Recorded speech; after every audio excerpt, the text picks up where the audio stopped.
সিলেট সীমান্তে বিএসএফ এর গুলির জবাবে বিজিবির পাল্টা গুলিবর্ষণ।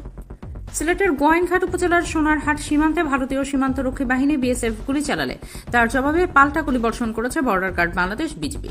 সোমবার 18 মে বিকেলে সংঘটিত এই ঘটনায় কোনো হতাহতের খবর পাওয়া যায়নি। বর্তমানে সীমান্ত পরিস্থিতি শান্ত ও নিয়ন্ত্রণে রয়েছে। মঙ্গলবার 19 মে সকালে বিজিবির পাঠানো এক সংবাদ বিজ্ঞপ্তিতে এই তথ্য জানানো হয়। বিজ্ঞপ্তিতে বলা হয়, বিজিবির সিলেট ব্যাটালিয়ন 48 বিজিবির দায়িত্বপূর্ণ এলাকায় বিএসএফ এর গুলির ঘটনায় তাৎক্ষণিকভাবে কড়া প্রতিক্রিয়া জানায় বিজিবি।